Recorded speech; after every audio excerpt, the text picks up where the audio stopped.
ولا يسأل حميم حميما يبصرونهم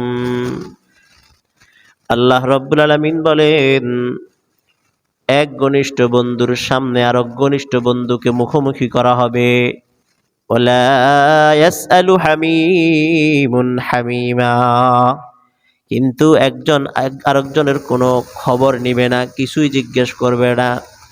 দুনিয়াতে দেখা হলে বলা হতো, বন্ধু কেমন আছো, বন্ধু কি অবস্থা চলছে, কিন্তু আখিরাতে সেখানের অবস্থা লা ইয়াসআলু হামীমুন হামীমা, ঘনিষ্ঠ বন্ধু যে তার বন্ধুকে কোনো কিছু জিজ্ঞেস করবে না, খবর নিবে না।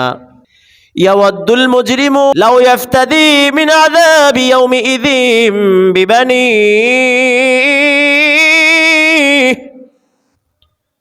আল্লাহ পাক বলেন, হাসরের ময়দানে যখন বিচারের দিনে যখন মানুষ অপরাধী সাব্যস্ত হবে, ইয়াওয়াদ্দুল মুজরিমু, যে অপরাধী হবে সে চাইবে, লাউ ইয়াফতাদি মিন আযাবি ইয়াউমিইযিম বিবানি, আযাব থেকে বাঁচার জন্য নিজের সন্তানকে মুক্তিপণ দিতে চাইবে।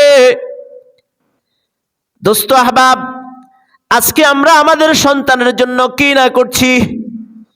সন্তানের জন্য সুদ ঘুষ সহ অনেকভাবে উপার্জন করছি, হালাল হারাম ব্যবধান করছি না। সন্তানের জন্য মারপিট করছি, সন্তানের জন্য অনেক কিছু করছি, কিন্তু আল্লাহ পাক বলেন, নিজের এই জন্ম নিজের সন্তানকে মুক্তিপণ হিসাবে আল্লাহর কাছে দিবে। আল্লাহ আমার সন্তানকে মুক্তিপণ হিসাবে নেন, আমাকে তারপরও জাহান্নাম থেকে বাঁচান।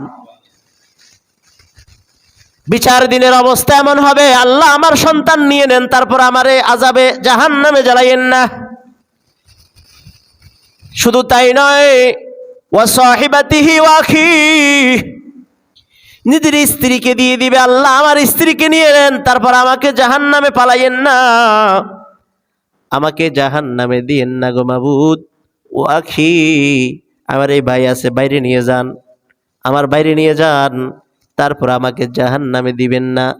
জাহান্নাম থেকে আমি মুক্তি চাই, মুক্তিপণ হিসাবে আমার সন্তানকে নেন, আমার স্ত্রীকে নেন, আমার ভাইকে নেন।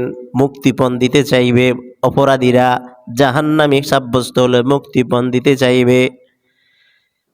এদেরকে নিয়ে নেন, এদেরকে জাহান্নামে জ্বালান, তবু আমাকে জ্বালাবেন না। জাহান্নাম বিচার দিনের পরিস্থিতিটা হবে এমন। শুধু তাই নয়, অফিসালিহিল্লাতি, এবং যারা আপনার ঘনিষ্ঠ ছিল, যারা গোষ্ঠীর ভিতরে যারা ছিল, আত্মীয় স্বজন গোষ্ঠীর ভিতরে যারা আপনাকে আশ্রয় দিয়েছে, তাদেরকেও মুক্তিপণ দিতে চাইব। তার মানে একজন অপরাধীর যারা আশ্রয় দিবে, তাদেরকেও ওই অপরাধী হাসরের ময়দানে মুক্তিপণ হিসাবে দিতে চাইবে। সূরা মাআরিজে আল্লাহ পাক বলেন, এটা সূরা মাআরিজের 11 নম্বর আয়াত, মানে ধারাবাহিক আল্লাহ পাক বলতেছেন, আমাদের সমাজে তো অনেকে আছে না, অনেক অপরাধীদেরকে কি দেয়, আশ্রয় দেয়।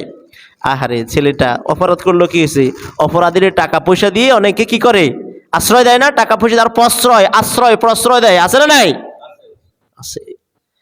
আল্লাহ পাক বলেন, হাসরের ময়দানে অপরাধী নিজের বিবি, বাচ্চা, ভাই এবং ওই সমস্ত গোষ্ঠীর ভিতরে, আত্মীয়র ভিতরে যারা আছে, যারা তাকে আশ্রয় দিয়েছিল, অপরাধী সেই আশ্রয়দাতাকে পর্যন্ত মুক্তি দিতে, মুক্তিপণ হিসাবে আল্লাহর কাছে নিজে বাঁচতে চাইবে।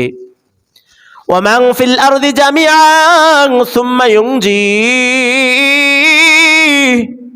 শুধু তাই নয়, অপরাধী চাইবে পৃথিবীতে যাহা কিছু আছে, ওয়ামান ফিল আরদি জামিআ, আরদ মানে জমিনে, পৃথিবীতে যত কিছু আছে সব কিছু মুক্তিপণ হিসাবে আল্লাহ পাককে দিয়ে দিবে, আল্লাহ পাককে দিয়ে দিতে চাইবে। তারপরও সুম্মা ইউনজি, তারপরও আমি মুক্তি চাই, তারপরও আমি জাহান্নাম থেকে মুক্তি চাই। মাবুদ, পৃথিবীতে যা আছে সব নিয়ে নেন, তারপরও আমাকে জাহান্নাম থেকে বাঁচান। হাসরের ময়দানে বিচারের দিন অপরাধী এমন করতে থাকবে, আল্লাহ বলবেন, না কাল্লা কাল্লা, না না, আজকে এত কঠিন হতে হবে না, তোমার সন্তান দিতে হবে না, স্ত্রী ভাই বন্ধু বান্ধব দিতে হবে না, পৃথিবীর কোনো কিছু দিতে হবে না। আমি তোমার কাছে এর চাইতে সহজ জিনিস চেয়েছিলাম। আমি তো তোমার কাছে এত কঠিন জিনিস চাই নাই, দুনিয়াতে সহজ জিনিস চেয়েছিলাম। তুমি যদি লা ইলাহা ইল্লাল্লাহ বলতে, মুহাম্মাদুর রাসূলুল্লাহ বলতে, আমার হুকুম মান্য করতে, আমার রসুলের আদর্শ মতে জীবন গঠন করতে, তাহলে তোমার আজকে এত কিছু মুক্তিপণ হিসাবে দেওয়ার প্রয়োজন হতো না। বান্দারে আমার, কাল্লা, না না, তুমি যা ভাবতেছো আমি কোনো মুক্তিপণ আজকে নিব না। হাসরের ময়দানে, বিচারের ময়দানে কোনো মুক্তিপণ নেওয়া হবে না। আপনারা উপরের দিকে থাকবেন, নিচের দিকে থাকলে ঘুম চলে আসবে। মুরব্বীরা, নিচের দিকে থাকলে আপনাদের ঘুম চলে আসবে। কথাগুলো শুনবেন। যদি নিচের দিকে থাকেন, আমি কার সাথে কথা বলবো? আপনাদের সাথেই তো। বুঝা গেল হাসরের ময়দানে কোনো মুক্তিপণ নেওয়া হবে না। আল্লাহ বলবেন, কাল্লা, না, মুক্তিপণ নেওয়া হবে না, বরং ইন্নাহা লাযা, তোমার সামনে অপেক্ষা করছে যেটা, সেটা হলো লাযা, অগ্নিশিখা, জ্বলন্ত অগ্নিশিখা অপেক্ষা করছে। নাযাআতাল লিশাওয়া, এমন অগ্নিশিখা যেটা মানুষের চামড়া, মাথার চামড়া পর্যন্ত, খুলি পর্যন্ত জ্বালিয়ে দিবে। হাসরের ময়দানের অবস্থা হবে কেমন? মুক্তিপণ হিসাবে এক এক সন্তান, স্ত্রী, ভাই, ব্রাদার, ঘনিষ্ঠ আত্মীয় স্বজন সব কিছু দিয়ে দিতে চাইবে। তারপর আল্লাহ, আমারে বাঁচান, আল্লাহ আমি জাহান্নামে যেতে চাই না, আল্লাহ এরে নিয়ে যান, আল্লাহ এরে নিয়ে যান, তারপরে আমি জাহান্নামে যেতে চাই না। আল্লাহ বলবেন, না, এত কঠিন তো না, সহজ করে দিয়েছি, তুমি দুনিয়াতে এইভাবে চলো, তোমার কাছে চাইছি তুমি শুধু আমারে মানি চলো, আমার হাবিবের তরিকা মতো চলো, কোনো বান্দাকে কষ্ট দিও না, তোমার যারা যেন কোনো বান্দা ক্ষতিগ্রস্ত না হয়, তাহলেই তোমার কি এত মুক্তিপণের প্রয়োজন ছিল না।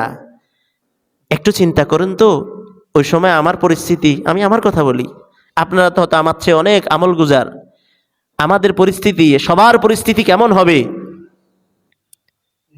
কেমন হবে পরিস্থিতিটা? আমরা কি কোনো অপরাধ করলে বাঁচার জন্য আদালতে যাই নিজের সন্তান মুক্তিপণ দিতে চাইবো কখনো? বরং সন্তানের জন্য নিজে মুক্তিপণ হব, আমার সন্তানকে বাঁচানা, আমাকে ধরেন। দুনিয়ার অবস্থা কি এটা? না, আখিরাতে না, আল্লাহ আমারে নয়, আমার সন্তানরে ধরেন, এরে নিয়ে যান, তারপরে আমারে বাঁচান। আমার কথা না, আল্লাহর কথা। সূরা মাআরিজের 10 নম্বর আয়াত থেকে আয়াতগুলো আপনারা পড়ে দেখবেন, অনুবাদ পড়ে দেখবেন। এখানে তো বলা হয়েছে, ওয়ালা ইয়াসআলু হামিমুন হামিমা, ঘনিষ্ঠ বন্ধু একজন আর একজনের কোনো খোঁজ খবর নিবে না, সন্তানকে মুক্তিপণ দেওয়া হবে।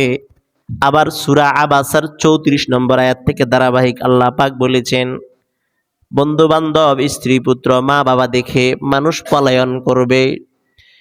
ইয়াউমা ইয়াফিরুল মারউ মিন আখিহি ওয়া উম্মিহি ওয়া আবিহি, ইয়াউমা ইয়াফিরুল মারউ মিন আখিহি, ওই বিচারের দিন মানুষ নিজের ভাই থেকে পলায়ন করবে।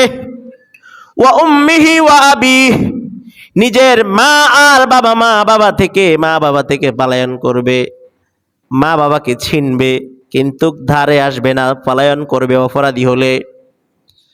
ওয়া সাহিবাতিহি ওয়া বানিহি,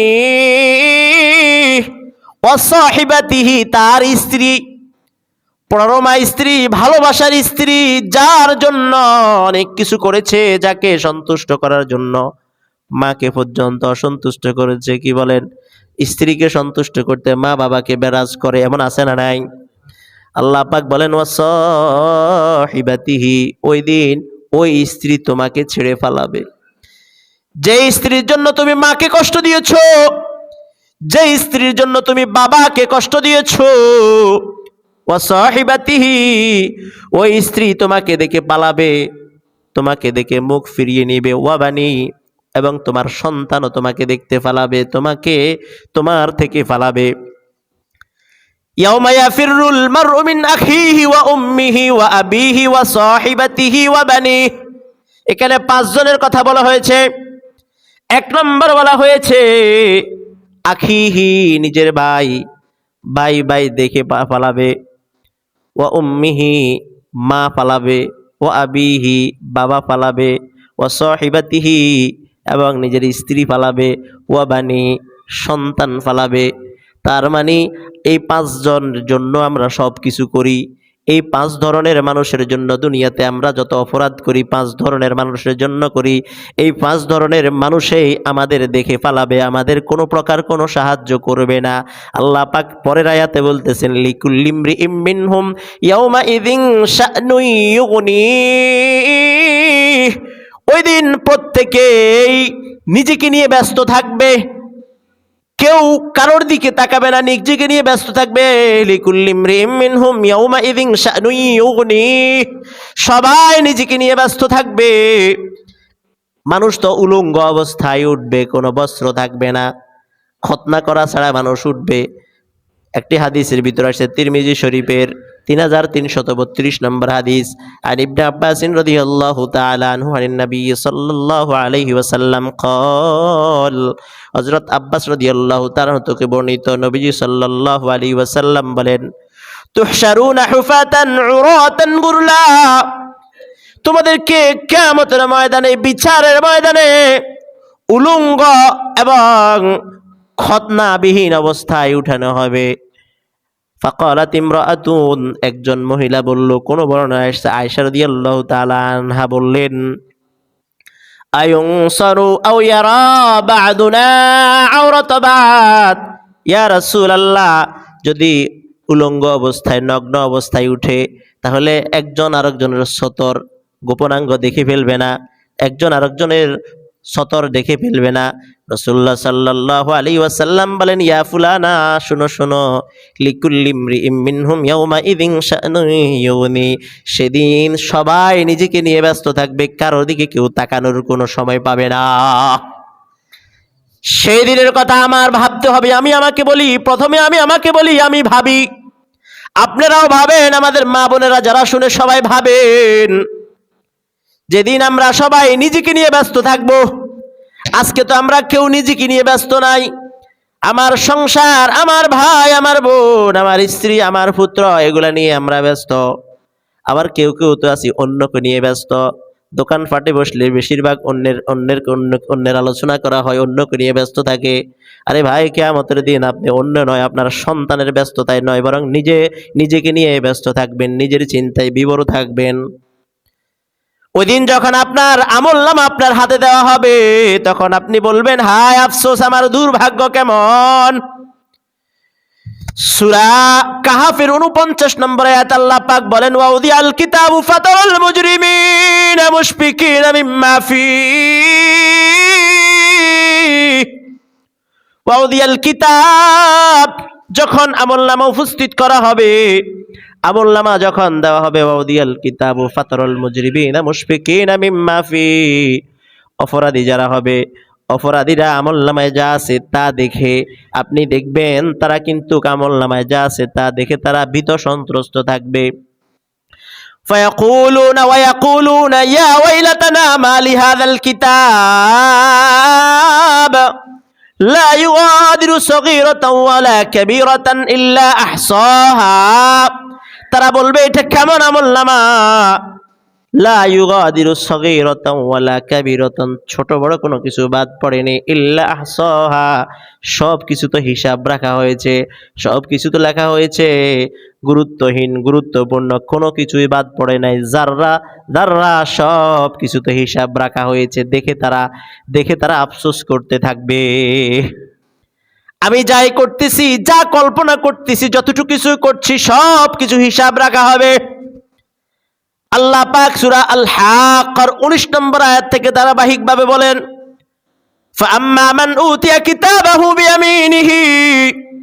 হাসরের ময়দানে যখন মানুষকে তার ডান হাতে আমলনামা দেওয়া হবে, ফায়াকুলু করাউ কিতাবিয়া, ফায়াকুলু হাউম করাউ কিতাবিয়া। যখন ডান হাতে আমলনামা পাওয়ার পরে খুশিতে আশেপাশে যারা আছে, বন্ধু বান্ধব যারা আছে, তাদেরকে বল, ভাই দেখো আমার আমলনামা পড়ে দেখো। কারণ সে জানে তার আমলনামার ভিতরে শুধু নেকি আর নেকি, বদি কিছু থাকলে আল্লাহ পাক মাফ করে দিবেন। সে বলবে ইন্নী যালামতু আন্নী মুলাকিন হিসাবিয়া, সে বলবে আমি ধারণা করে আমি জানতাম, আমি দুনিয়া থেকে জানতাম আমাকে হিসাবের সম্মুখীন হতে হবে, এই জন্যই তো আমি গুনাহ থেকে বেশি পূর্ণ বেশি নেকি বেশি করেছি। ফাহুয়া ফি ঈশাতির রাদিয়া ফি জান্নাতিন আলিয়া, তাকে সুউচ্চ মর্যাদাপূর্ণ জান্নাতে আনন্দময় সে জীবন যাপন করবে। কুতুফুহা দানিয়া, সেই জান্নাতের ফলগুলি তার হাতের নাগালে নিকটতর ঝুলন্ত অবস্থায় থাকবে। কুলু ওয়াশরাবু হানিআম বিমা আসলাফতুম ফিল আইয়ামিল খালিয়া, তাকে বলা হবে খাও পান করো, দুনিয়াতে যা করেছো, অতীতে যা করেছে এটার বদলা হিসাবে তুমি খাও পান করো। ওয়া আম্মা মান উতিয়া কিতাবাহু বিশিমালিহি, আর যাকে আমলনামা বাম হাতে দেওয়া হবে, ফায়াকুলু ইয়া লাইতানি লাম উতা কিতাবিয়া, সে বলতে থাকবে আহারে আফসোস, আমাকে যদি আমার আমলনামাই দেওয়া না হতো।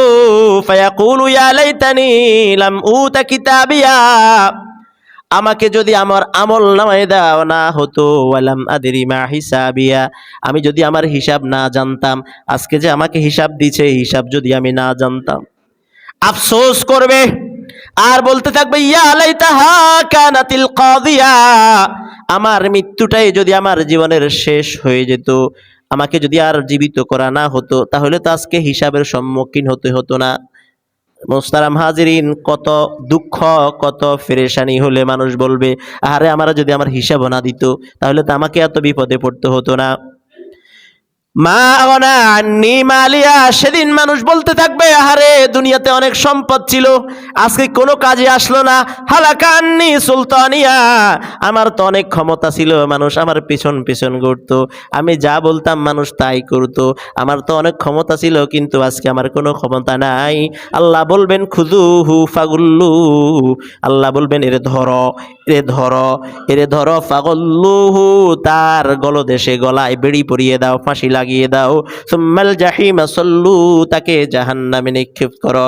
সুম্মা ফি সিলসিলাতিন যারউহা ৭০ যিরাআন ফাসলুকু, জাহান্নামে কিভাবে ফেলবা, তাকে শিকল দিয়ে বাঁধো। শিকলটা কেমন হবে? আল্লাহ বলবেন ৭০ যিরাআ, ৭০ হাত লম্বা শিকল দিয়ে বেঁধে তাকে জাহান্নামে নিক্ষেপ করা হবে। বলেন না নাউযুবিল্লাহ। হাসর ময়দানে আমার আপনার কি অবস্থা হবে? এই জন্য একটু চিন্তা করি, ফিকির করি, গুনাহ থেকে ফিরে আসি, আল্লাহর হুকুম রাসূলের তরিকা মতো চলি, নিজের ফিকির নিজে করি, অন্যের ফিকির বাদ দিয়ে নিজেকে কিভাবে জাহান্নাম থেকে বাঁচাতে পারবো, আল্লাহ পাক আমাদেরকে ওরকম ফিকির করার তৌফিক দান করুন, বলি আমিন।